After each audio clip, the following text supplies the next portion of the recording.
Hello, everybody. Good afternoon.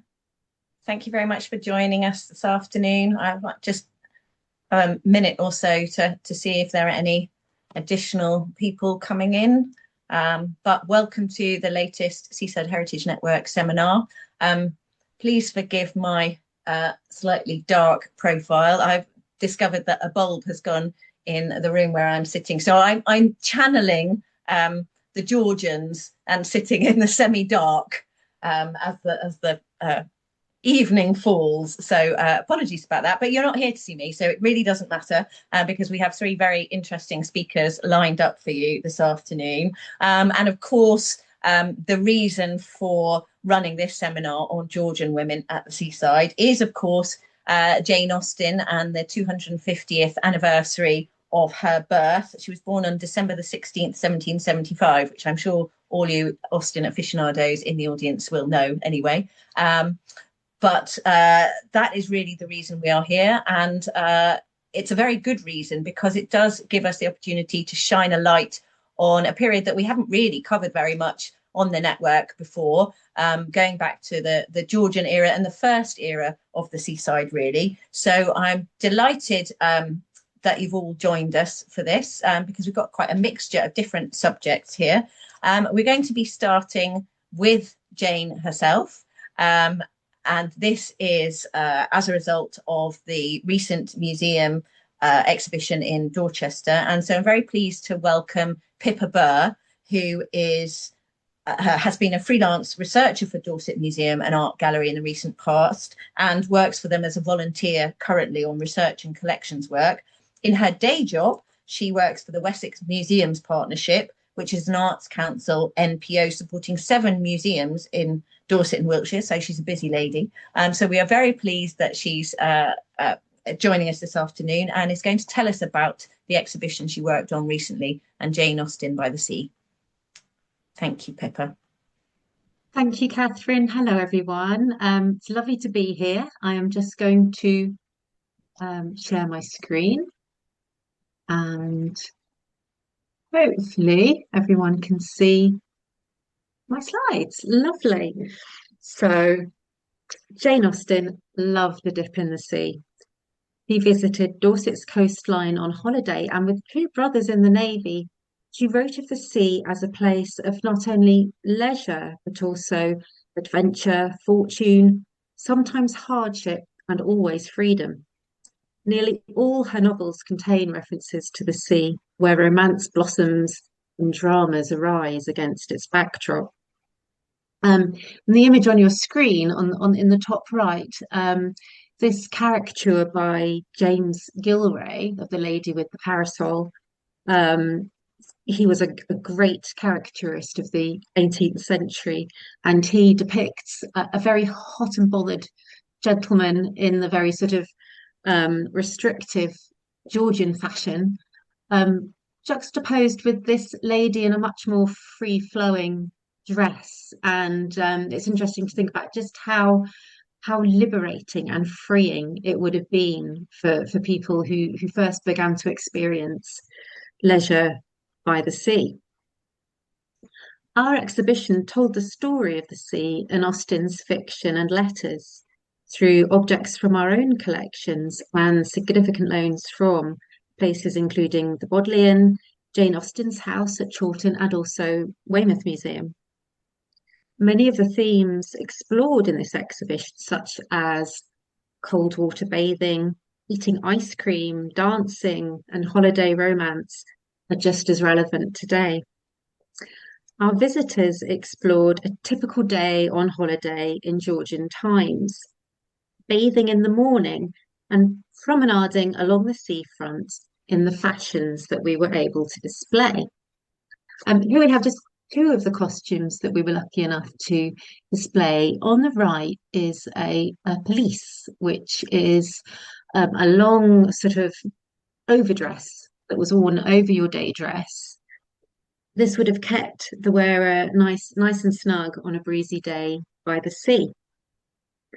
On the left is a woman's riding jacket, because one of the activities that might take place in the afternoon would be horse riding. And it shows the influence of male tailoring and also military clothing, which we'll touch on later due to the wars with France and Spain. We can see that it has extra long sleeves to allow for freedom of movement whilst riding a horse. So, sea bathing typically took place in the morning, which meant that visitors had the rest of the day to fill. And Dorset guidebooks listed a range of entertainments from walks, boat trips, horse rides to hot baths, taverns, and shopping. And I'll just show you here on this slide. On the left, we have a guidebook to Lyme Regis, and we're very lucky in our ephemera collection in the museum. We have guidebooks from all sorts of seaside resorts all along the south coast, and they're fascinating because they show where all the nobility, all the people you wanted to meet were actually staying. It listed the addresses for the season, and you would find out where the most desirable accommodation might be, usually along the seafront. And of course, some accommodation was better than others. And Austen wrote to her sister Cassandra at Lyme, complaining about the dirtiness of her rented lodgings. So we focused a great deal on Weymouth in the exhibition because that's very local to us. And through it, we explored the rise of fashionable resorts, which Austen visited and wrote about. And with Weymouth, it's hard to imagine just how significant it was in Austen's time as King George III recuperated and then holidayed here for several years at the end of the 18th century. And he moved the whole or the heart of his royal court and government to here during the summer. I just go on one slide. Below the guidebook to Lyme Regis is an absolutely tiny, sort of smaller than the palm of your hand, folded letter, which was actually like a very early form of postcard. It's very delicate, and at the bottom, the picture depicts Weymouth seafront. And at that time, the recipient paid the postage, which put quite a pressure on the writer of the postcard to provide a very entertaining account of their holiday to the people who were back home. And again, that tiny little letter we discovered in one of the ephemera boxes at the bottom of Dorset Museum.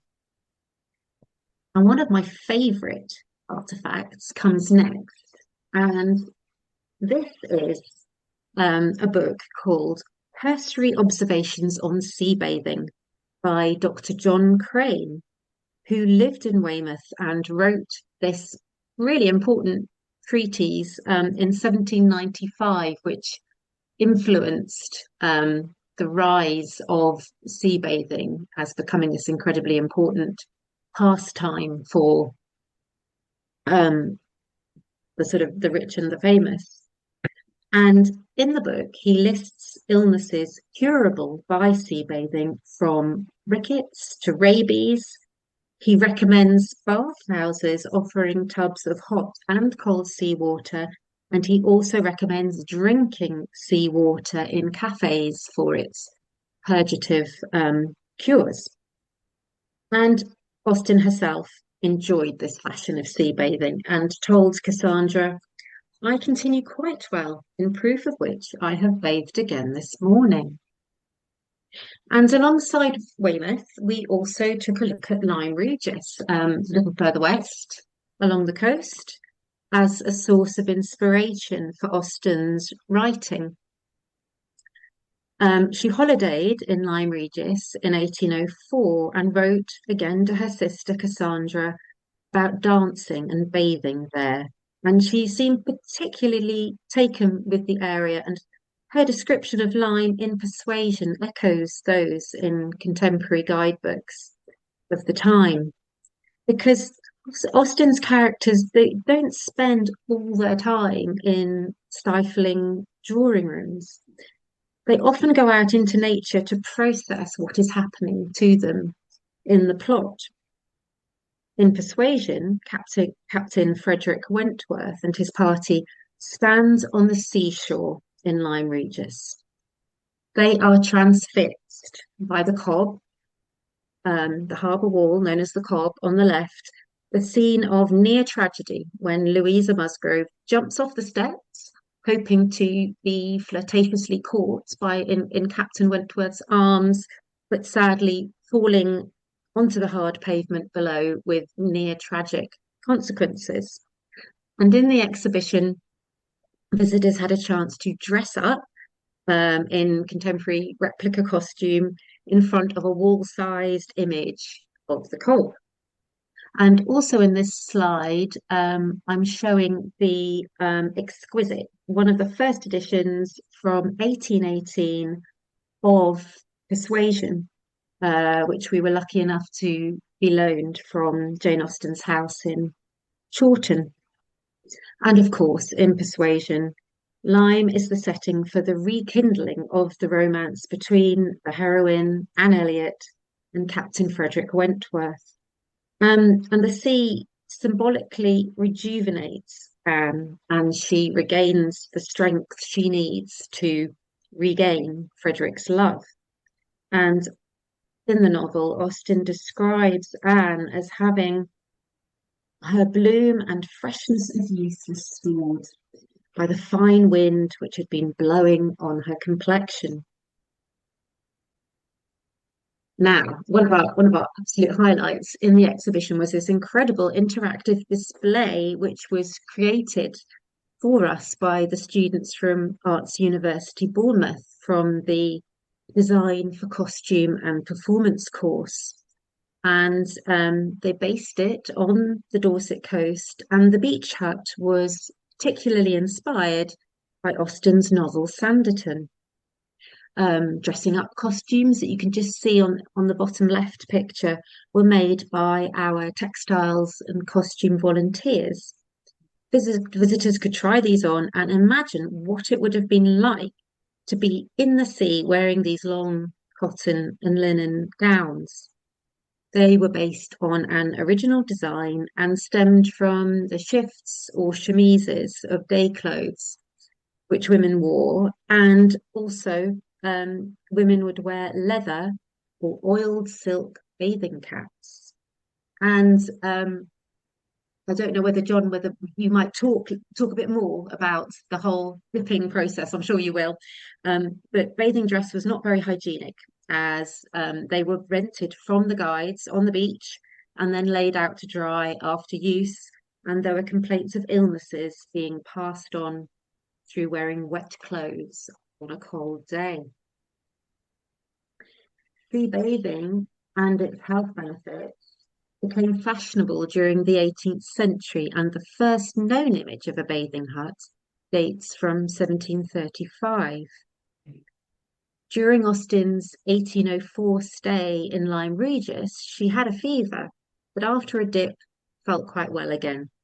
And in Emma, the Knightleys spend the summer sea bathing on the advice of their doctor. So, like other bathers, Jane would have changed in the bathing machine, which would have been pulled into the sea by a horse. And I'll also be really interested to know from John whether he has any knowledge of how many people actually could swim in those days, because I've heard that not many people actually could swim, but it'd be interesting to hear more about that. But ultimately, sea bathing must have been very liberating, freeing seaside visitors from the restrictions of their fashionable dress and the expectations of society. In 1793, war broke out with France, which lasted until Napoleon was finally defeated at the Battle of Waterloo in 1815. Austen had a very personal connection to the conflict through her brothers, Francis and Charles. And in fact, Francis, affectionately known as Frank, is the image on the far right of your screen. That's actually in reality a tiny little miniature painting from Chawton House. And Jane was very fond of her brother Frank. Both Charles and Frank served in the Royal Navy with very successful careers, and another brother, Henry, served with the Oxfordshire Militia. And in her novels, war is always just off the page. In Persuasion, Captain Wentworth is on shore leave because of the uneasy peace which happened just before Napoleon escaped from the island of Elba, and his shore leave is what gives him the chance to come back and find Anne Elliot again. During this period, people took the threat of invasion very seriously, especially in Dorset, where there was a large military presence in towns like Weymouth. Public fascination with the military provided rich content for Austen's writing, and the glamour and allure of the redcoats capture Lydia Bennet's imagination in Pride and Prejudice. And in fact, in this slide, not only do we have military costume, but also on the left, we can see that women's fashions were influenced by the military cut and the red colour of the militia uniform. So where was the best place to meet a dashing soldier? Perhaps a ball. And so let's move on to evening entertainment. And again, this is another fantastic installation created by the Arts University Bournemouth students who created a little dressing room where you could prepare for the ball and you could learn the language of the fan and the rules of dance etiquette. For example, gentlemen are pleased to leave their swords at the door. And in this slide, in the middle, we displayed some rules for the balls, which we actually found in one of the Weymouth guidebooks. Balls were important settings for love and romance in Austen's real life, as well as her fiction. In Pride and Prejudice, Elizabeth Bennet and Mr. Darcy's attraction is played out during a succession of balls. And the Seaside offered plenty of opportunities for dancing. There were assembly rooms in Lyme Regis and in Weymouth. And in this letter to Cassandra in 1796, Austen describes how she is looking forward to seeing Tom Lefroy, who was a young lawyer who she met at several balls, and she was due to meet him that evening and thinks he might make her an offer of marriage. We don't know exactly what happened next, but her letter the next day, she writes to Cassandra in tears, writing that it is the last time she will see Tom. Austen's last novel, or partly finished novel, is Sanditon, which she began in 1817, and it is often described as her seaside novel. It is set in the fictitious town of Sanditon, an up-and-coming resort. And on this slide, this watercolour of Bournemouth, we found inside a sketchbook and in our collection, and it illustrates the type of new seaside town which Austen predicts and parodies in Sanditon. In 1800, Bournemouth was remote coastal heathland. All that changed when it became a health resort. Like Jane Austen's Sanditon, holidaymakers and invalids flocked here in search of sea air and salt water. This sketch shows hotels and houses springing up along the cliffs. And I don't know if you can see in the blue square, I've highlighted tiny wheeled bathing machine waiting for the coming crowds, which sadly would arrive after Austen's death. For she was battling with illness while she wrote Sanditon, only completing 11 and a half chapters before abandoning it in March 1817, and she died 4 months later at the tragically young age of 41. And on that sad note, I will hand over back to Thrin. Thank you very much, Pippa. That was a really interesting exposition of your exhibition, and I'm if there's anyone else in the audience who didn't make it, I think we're wishing that we had, because certainly I do like a little bit of dressing up. But now we are going to head to Brighton to hear a bit more about bathing. And it isn't very often that we get the opportunity to actually hear from a descendant of the person that we are talking about. So that is a real treat for us, because John Wingham is a descendant of Martha Gunn and can trace his Brighton family back to the 1500s, in fact. He has always been interested in history. He has a background in arts and project management. And he is going to tell us about how Martha Gunn had such a big impact on the history of Brighton, despite being a woman of sort of lowly birth and working class woman. The Martha Gunn Trust, which John is involved with, was set up to tell the story of these working class people, men and women, who made Brighton. And indeed, that is where John and his wife, Gaynor, still live today. So when you're ready, John, the floor is yours. Thank you. Thank you very much, Catherine. As Catherine said, I am actually a descendant, and Brighton is full of people like me. We never quite moved out. This is Martha Gunn. Now, there are very few portraits of working class women, and usually very little information about them. They were generally ignored by the elite. But we do have a portrait for once. It was painted about 1790. She'd have been in her early 60s round about then, I suppose, and she would have been at the height of her fame. She was a friend of the Prince of Wales, his wife stroke mistress Maria Herbert, and various dukes and the rich and famous. And in fact, she was famous in her own right. People flocked to Brighton just to be dipped by her. Now, this isn't a portrait of a simpering aristocratic female. It's certainly not a Gainsborough. But what it actually reminds me of is that portrait of Thomas Cromwell by Holbein. It's even the same sort of pose, and they are both working class people made good. But what else does her portrait tell us about her? And this is quite interesting. The fabrics look quite expensive, but in fact, it's a portrait of a working class woman wearing a working class uniform. Red is the cheapest dye. She would have actually gone into the sea in something like this.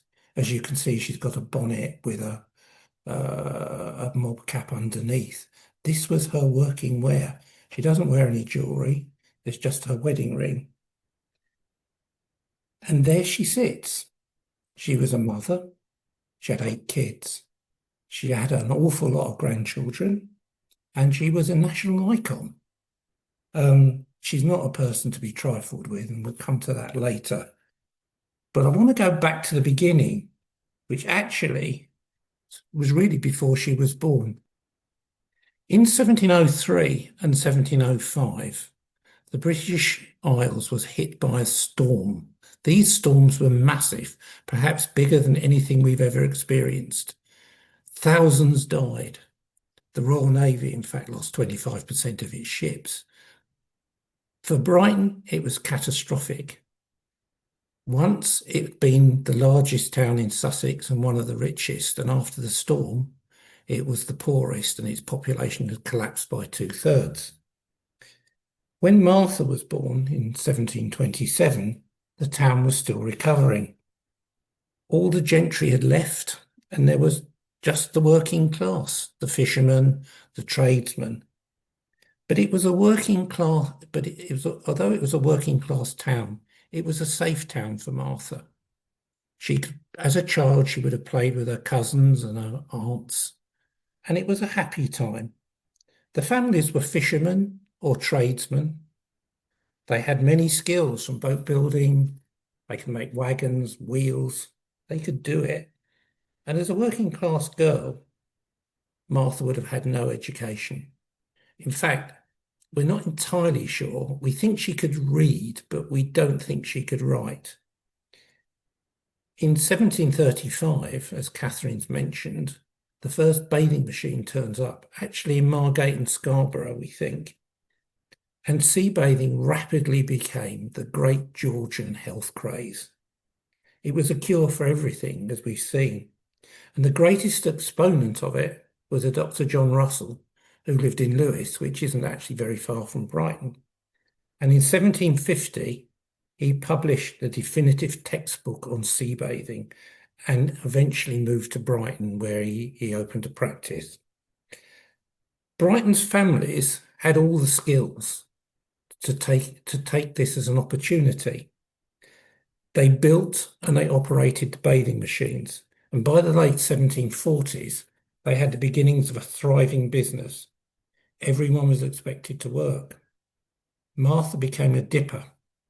With her sisters and cousins, she dipped the women, while the men were bathed by the men in the families. The beach was actually segregated as the men bathed naked. This is a Brighton bathing machine. There's actually lots of different types. You can tell it's a Brighton machine because of very large wheels. Martha, the bathing season ran really through the autumn to the end of November, and a dipper like Martha would have been up to her neck in very cold seawater for a lot of the day. And there was a real danger of her being swept away. Pippa talked about the ability of 18th century people to swim. Most could not. Most people who died often died through drowning. And with the heavy clothes, which were made of wool, the chances of drowning in the sea off Brighton with a riptide is quite high. It was a dangerous job. So how did they dip people? Well, the bathing machine had a door at each end. The lady to be bathed would enter with her maid, because she couldn't get out of her clothes, they were too complicated, and put on a heavy linen shift that we've talked about. And that had lead weights stitched around the bottom to stop them being pushed up by the waves. And, even at that time, there were peeping Toms. There were men with telescopes looking to see if they could get a bit of a view of an ankle. The shift would have been wet from the previous wearer, and the inside of the machine would be damp and unpleasant. Martha would have been assisted by a man or a woman who would hitch up a pony to the front of the bathing machine, drag it into the sea, and then at the end would drag it back. The lady to be dipped would emerge, be dunked a few times under the sea, offered seawater to drink, and then the machine, as the machine was towed back, would dress. We do not know how Martha became so famous. She must have had real charisma. People only wanted to be dipped by her, and the social rank of her clients rose. She must have made a great deal in tips, enough for a dowry, and in 1754 she married her cousin Stephen Gunn.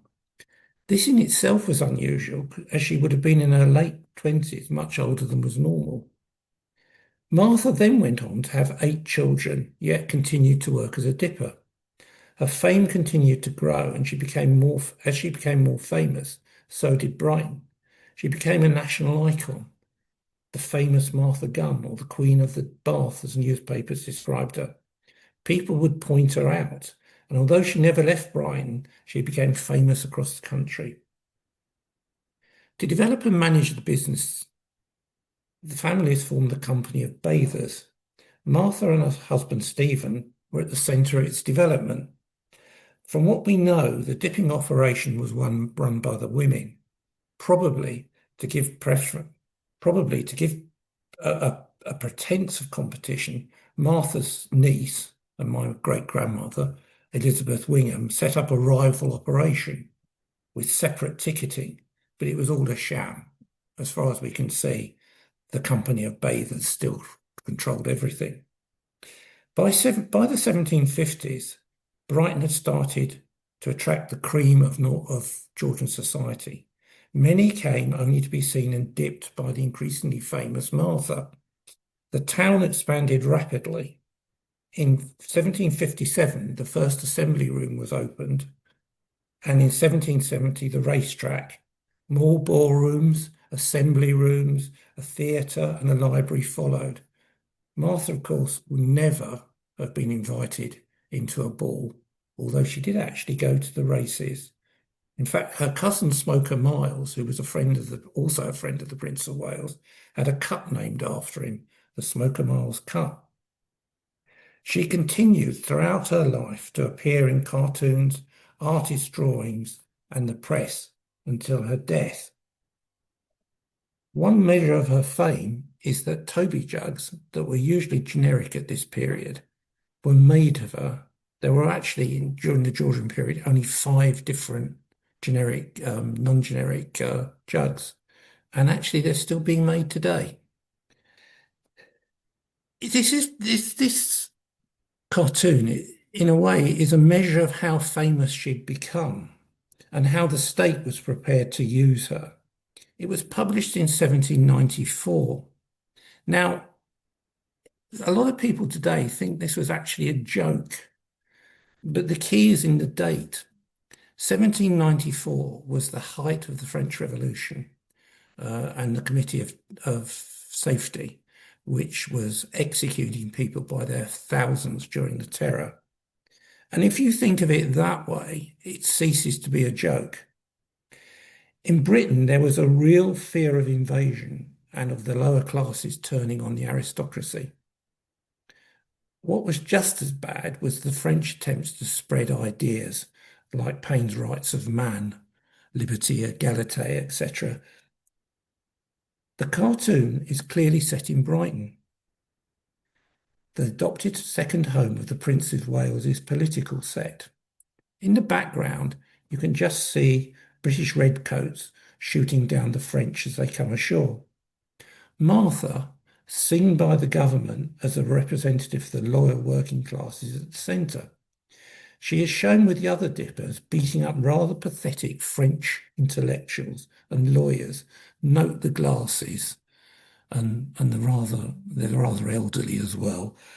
And they're trying to give out pamphlets to subvert the honest Britons.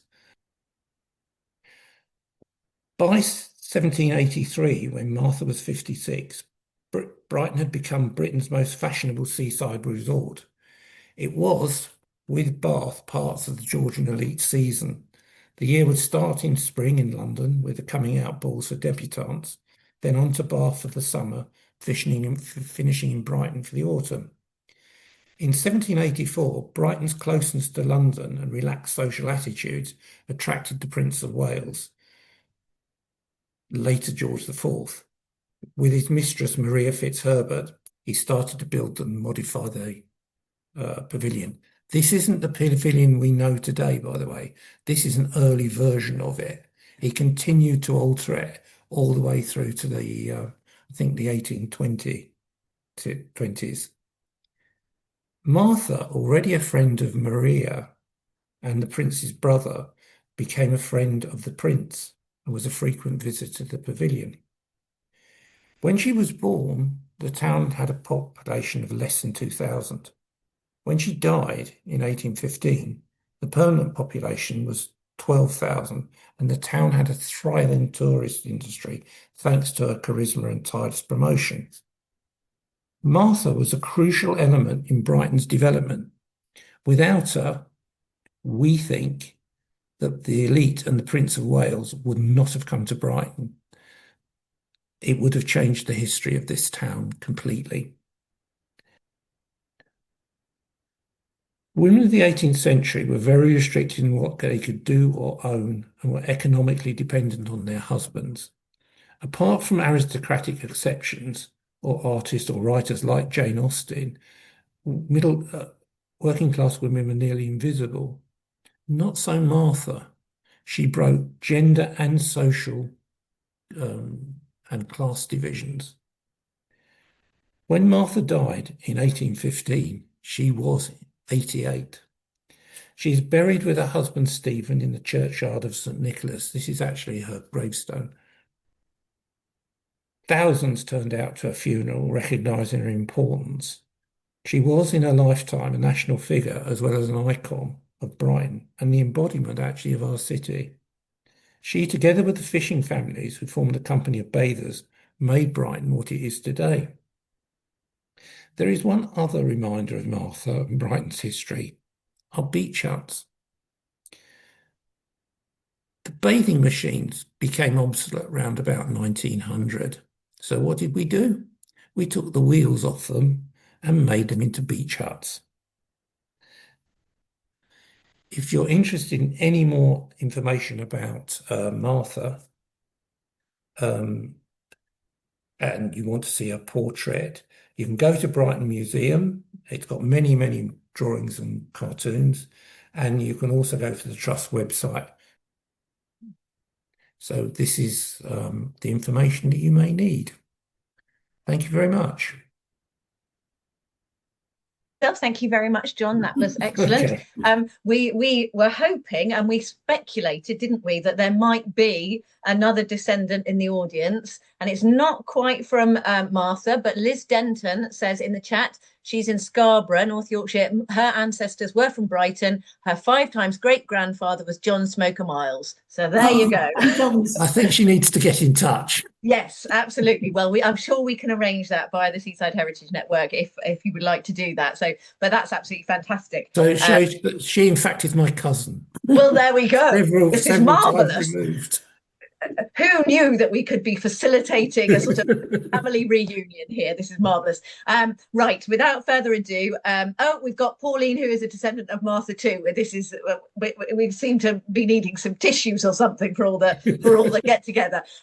Our final speaker, more related by marriage. Oh, there we go. There is a big community there. So we're going to leave Martha temporarily, and we are going to turn to Dr. Allan Brodie, who is a member of one of the, I suppose we're a committee team, perhaps, of the Seaside Heritage Network. So I'm sure many of you will know Allan anyway, because he's often doing things for us in speaking and leading talks, etc. If you've got any books about the seaside, it's very likely that you'll have something by Allan as well, since he has worked across the whole of the seaside with his English heritage and written books, contributed to books about Weymouth and Blackpool and Margate.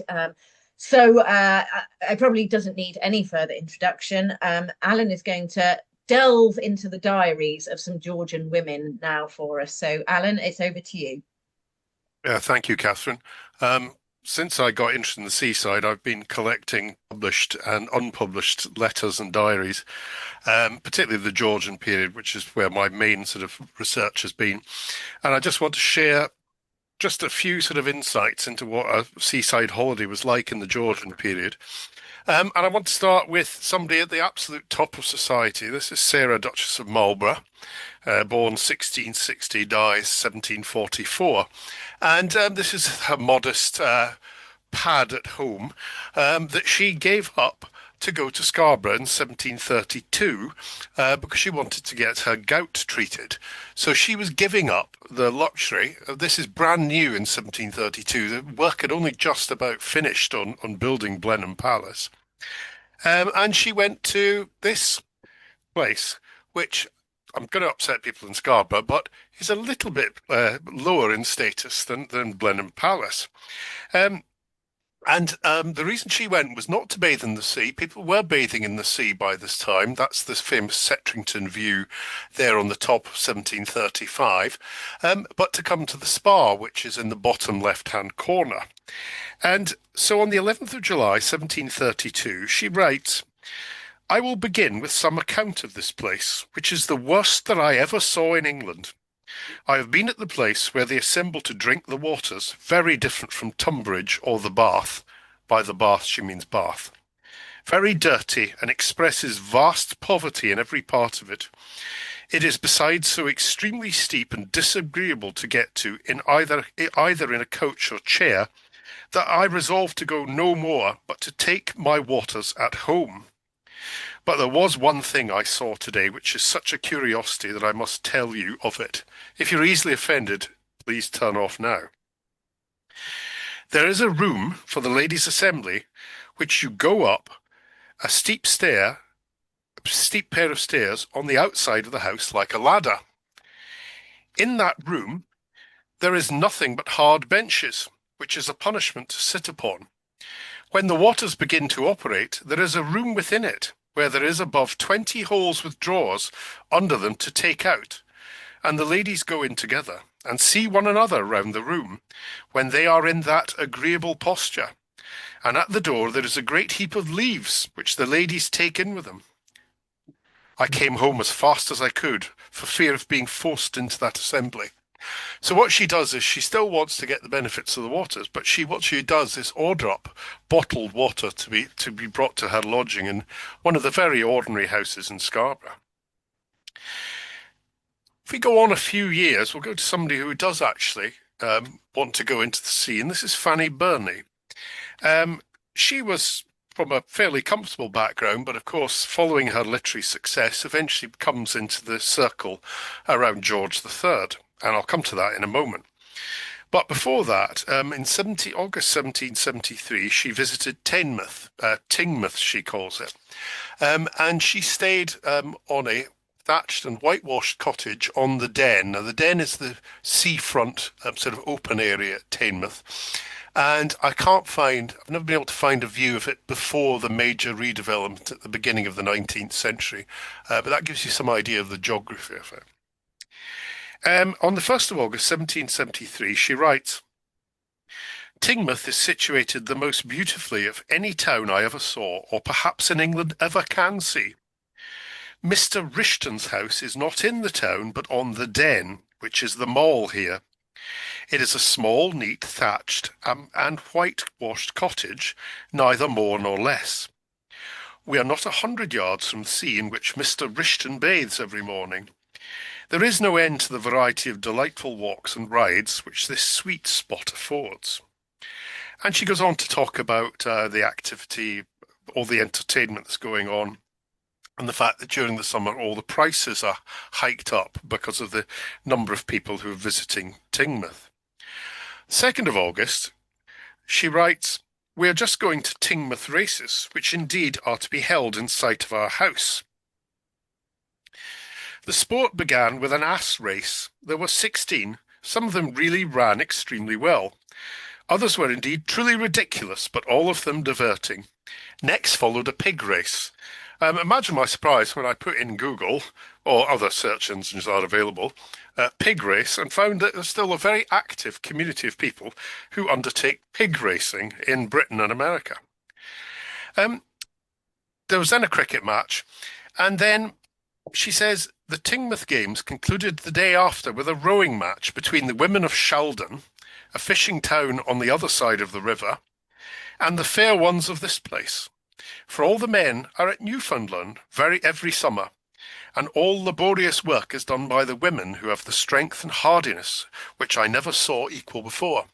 So this is very much Teignmouth. We think of it now as a resort, but it was still very, very much. So there is still clear signs of the working heritage of Teignmouth, but it was very much a working town that she was visiting. In 1789, Fanny was part of the circle of George III and witnessed the momentous occasion of him bathing in the sea. The arrow is pointing to that long terrace, the first of the really long terraces on the seafront at Weymouth. And the building just to the left of where the blue arrow is Gloucester House, and that's where the king and his immediate family stayed. And she writes in her, it's a letter, this one, "Gloucester House, which we now inhabit at Weymouth, is situated in front of the sea, and the sands of the bay before it are perfectly smooth and soft. I have a very good parlour, but dull from its aspect." Obviously, she doesn't have a sea view. "My bedroom is in the attics. The house will only hold the females of the party. The 2 adjoining houses are added for the gentlemen and the pages, and some other of the suite, the cooks, etc. But the footmen are obliged to lodge still further off." So in the season, Gloucester House is supplemented by some of the terrace houses just under where the blue arrow is.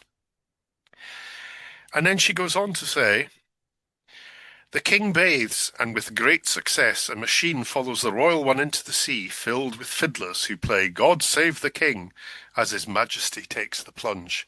And this is this very famous sort of cartoon showing presumably a naked George III, rather sort of quizzical-looking dipper lady on the left, and a musician trying to stifle his amusement with his hand over his mouth. Those letters and diaries of Fanny Burney, some of them have been published, not all of them. But there's a very good collection of diaries from a woman called Lady Mary Coke. That's the Cokes of Holcombe Hall. And a just little extract from the Oxford Dictionary of National Biography talks about the fact that she married in 1747 the dissolute and disreputable Edward Viscount Coke. He took his revenge by leaving her in solitary splendour on the wedding night and thereafter virtually imprisoning her. She responded by denying conjugal relations and plunging their two families into litigation. When Viscount Coke died, I'll add thankfully, in 1753, 26-year-old Lady Mary, in possession of a generous legacy from her father, embarked upon an independent social life marked by gossip, travel, devotion to royalty, and self-imposed misadventure. And I want to just dip into a few little bits from one of her unpublished diaries from 1780 when she visited Margate. She liked to get up early in the morning, so the first day she's living in London, and she writes on the 10th of August, 1780, "I rose this morning at 4 o'clock, and a very fine morning it was.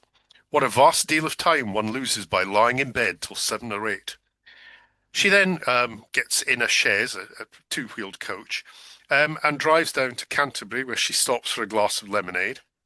And then she arrives at Margate that day, and she said, 'I've got a neat house very near the bathing houses that looks over a little garden upon the country and the sea. So where the black buildings are marked just under the arrow, those are the bathing houses that used to give access directly to the sea. They no longer do because there's new buildings on reclaimed land in front. So she was living just a little bit inland in one of the sort of probably slightly better houses where she had reasonable views of the sea and the countryside. A couple of days later, on the 12th of August, she went to the booksellers. And the bookseller was the circulating library. And at Margate, it was based in the ground floor of the Royal Hotel. It begins life as actually Fox's Tavern, but after 1794, it's renamed the Royal Hotel.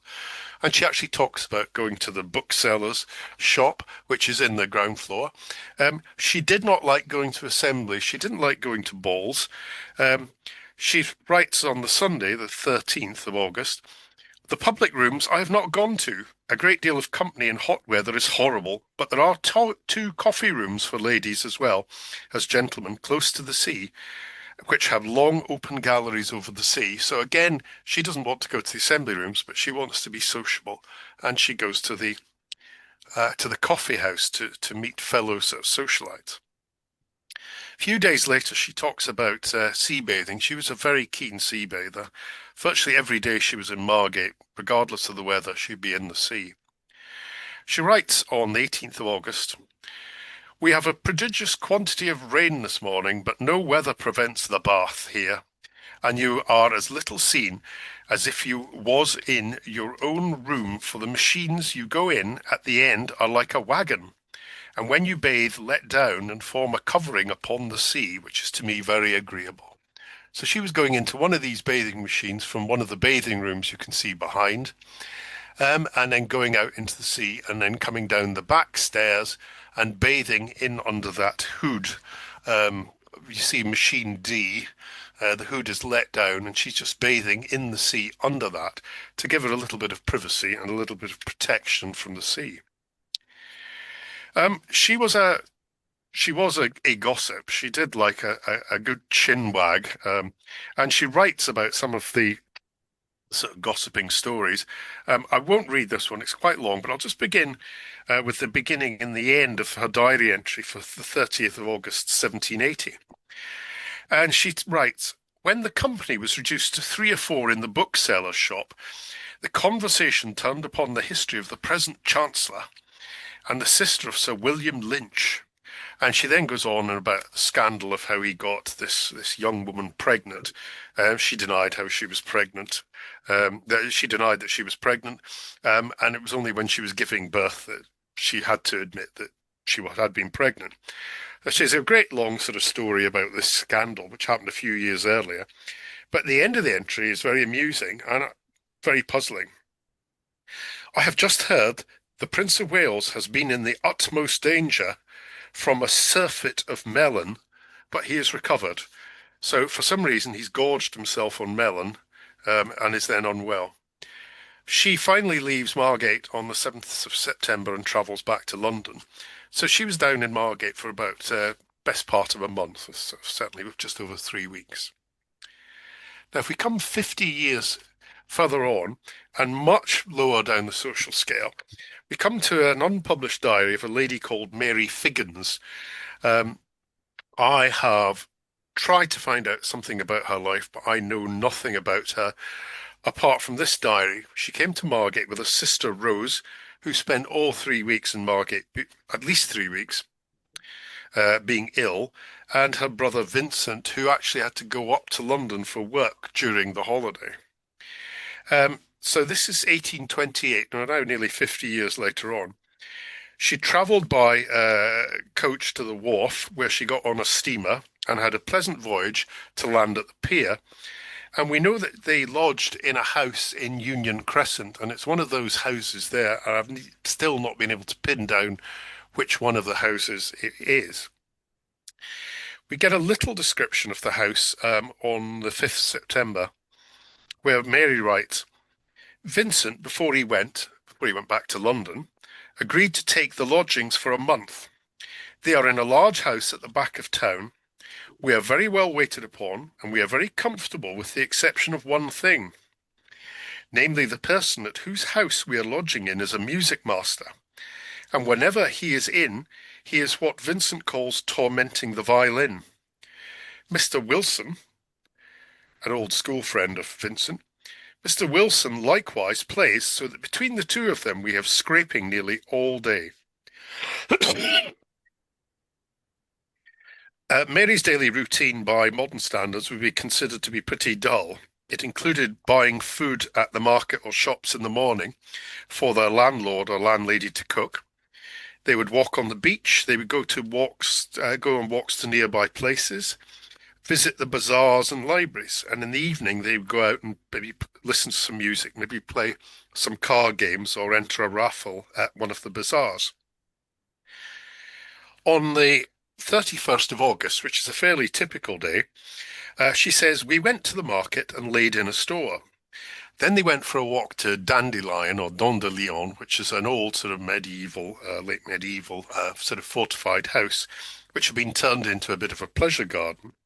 And she went there so Vincent could sketch the tower.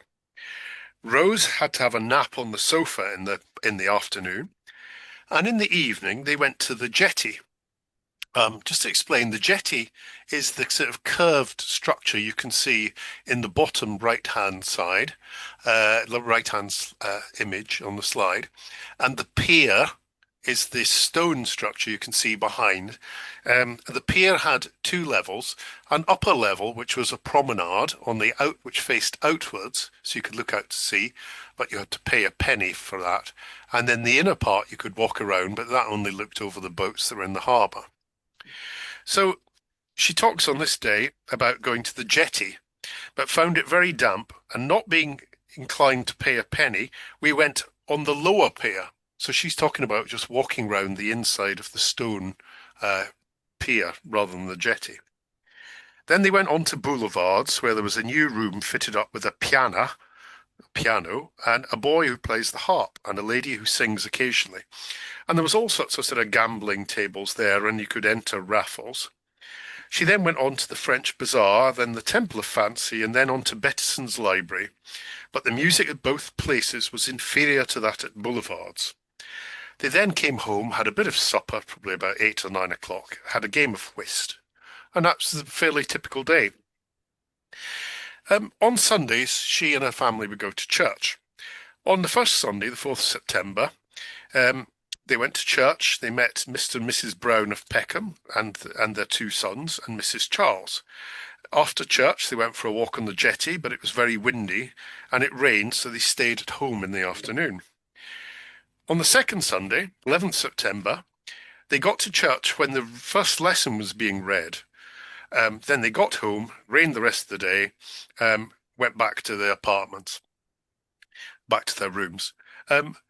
So by the second Sunday, they're a bit late getting to church. By the third Sunday, she seems to become so relaxed, she didn't even get up in time for the morning service. And this was a neglect made easier by the absence of neighbours who'd be scrutinising her behaviour.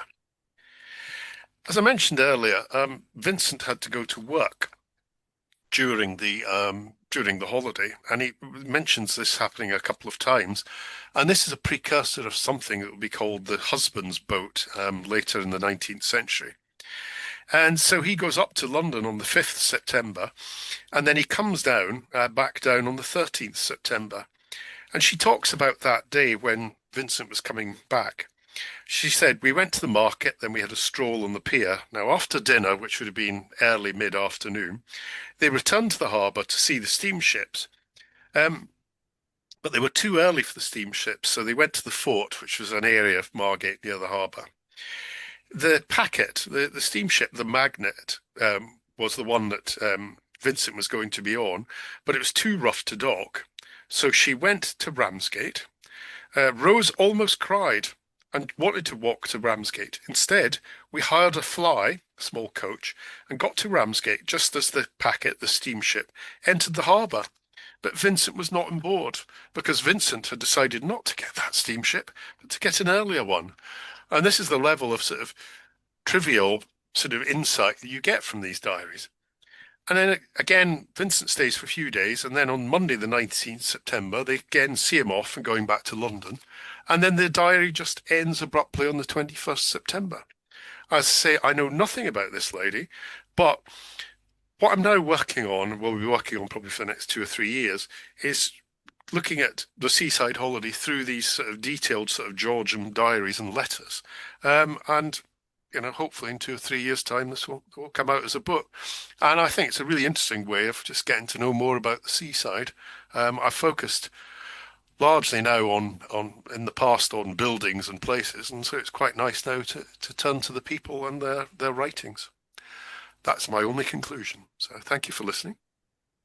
That's lovely. Thank you very much, Alan. And that, I think, between all 3 of the speakers this evening, we've had some insights into the experiences of very different women at different stages of the Georgian period, different stages of life, different classes.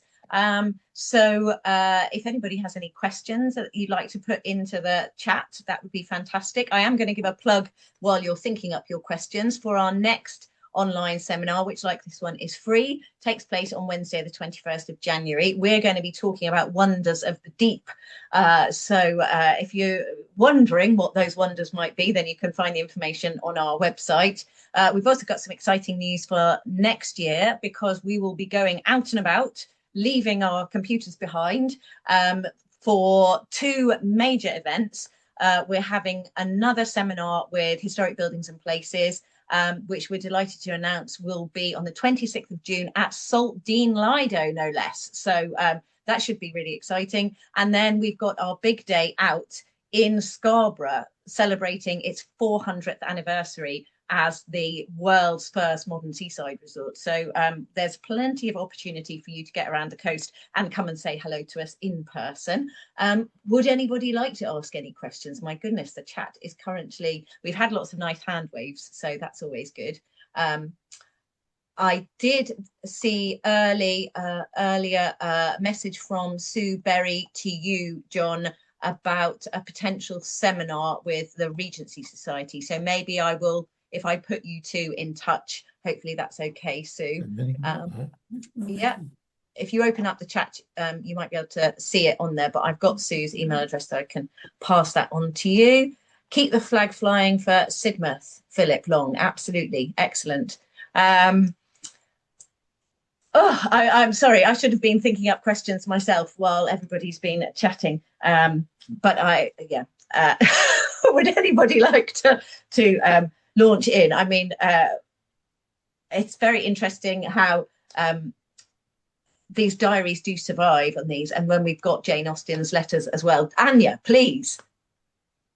Yeah, just a quick question, because I did notice across the 3 talks, and I think John mentioned it specifically, this was a Brighton bathing machine. So was there different styles? Were there different styles of bathing machines in different resorts? And how did they vary? Well, the original Margate type had small wheels underneath it, and the type you get in Eastbourne was very, very similar.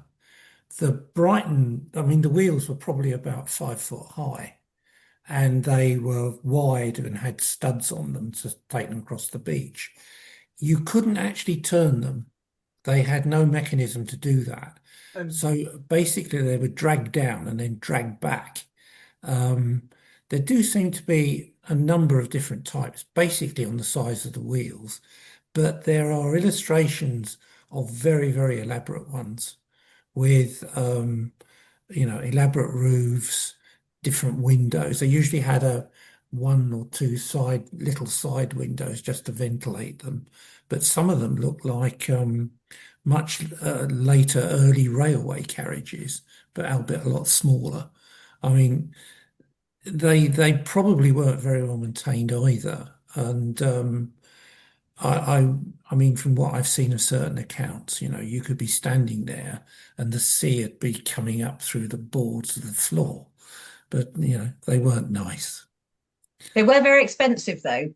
In the 18th century, it was like, because they were quite significant investments for the people who ran them. It's like it's thousands of pounds comparably to today to invest in having these things, and that they were made locally by different people. Some places, like in Northumberland, Whitley Bay and Tynemouth, the bathing machines there were built by fishermen, so they have the look of sort of fishing boats. So there's a lot of regional variety. That's exactly the same in Brighton. I mean, if you can build a boat, I mean, something like a bathing machine is easy, but there are members certainly within the expanded families down here. They built wagons. They were wheelwrights. So you can put it all together, and it's easy enough to build. I mean, the company of bathers had at least 80 machines at the height of it. I mean, it was big business. And you're right. I mean, not quite sure where the money went, but that's another story. Are you not bathing in it, John? My great-great-grandmother died in the works. Poor Lucy. Oh dear. Poor old Sorry Lucy. to hear that. Well, One Sorry, carry on, Alan. Well, I was going to say, one of the deciding factors on the design of a bathing machine at an individual resort was the shape of the beach. So if you had a steep beach, you needed big wheels. If you got a nice flat one, you didn't need big wheels.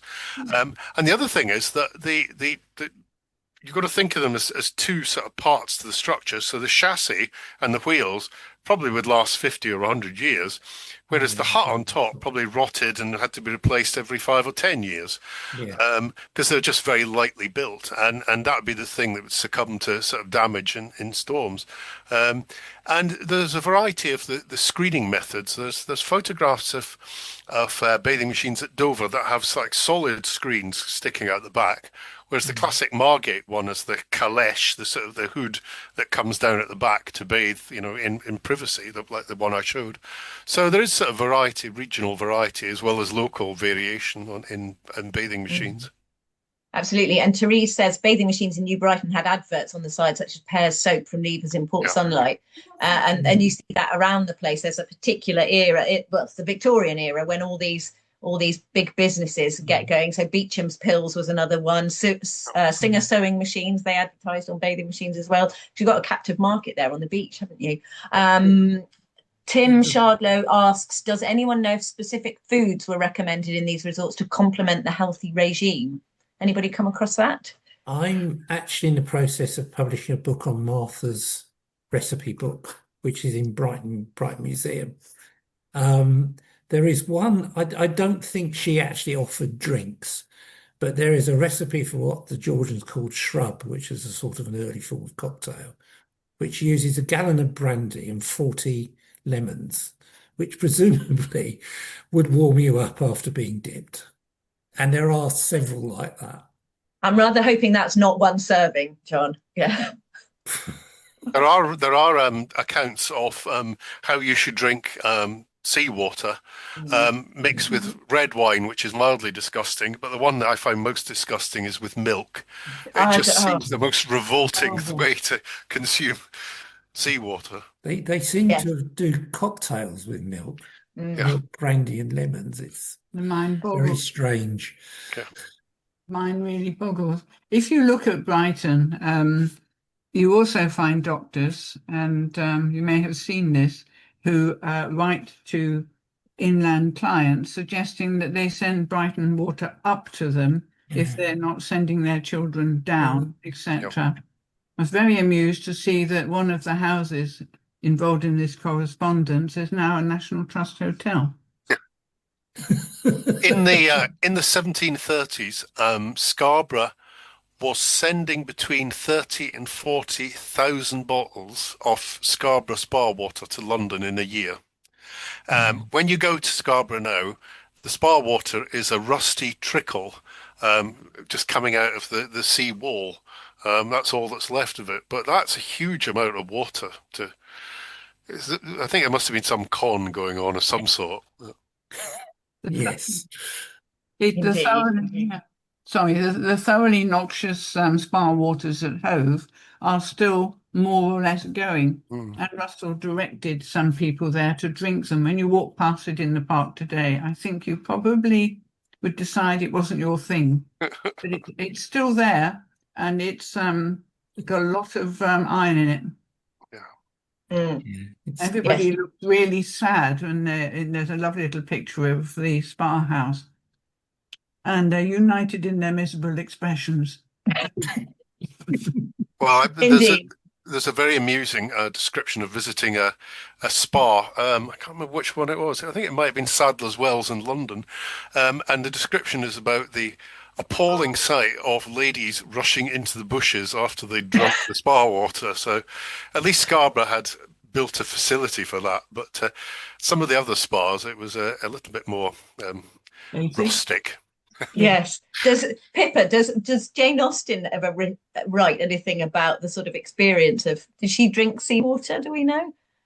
Not when she stayed in Worthing, and there is evidence she also stayed in Lewes, but no sign. No one mentioned seeing her in anything, but you never know, she might pop up. Interestingly, her brother was at the shooting of the rebellious soldiers down in Hove Park, which is where she gets quite a lot of her knowledge about Brighton, etc. from. He was down here, not in the happiest of circumstances with the Oxfordshire. Sorry, Pippa, did you have anything to add to? You didn't find anything? She doesn't talk about drinking the water, only sort of very genteelly dipping in it. That might have finished her off even sooner, so perhaps it's a good thing, yes. Well, of course, one of the issues is, although they were bathing people, they were still fishing. I mean, Stephen Gunn had 3 boats, and they were landing those fish, gutting them, and preparing for market. Now, where the detritus went, I have no idea, but quite possibly into the sea. Probably, certainly did in the 1840s, because there's some detailed descriptions by visitors of the sheer amount of debris floating around in the sea, including dead dogs. Lovely, isn't it? Different. Yes, I feel that we might need to finish on a more on a happier note than dead dogs floating in the sea. Yes.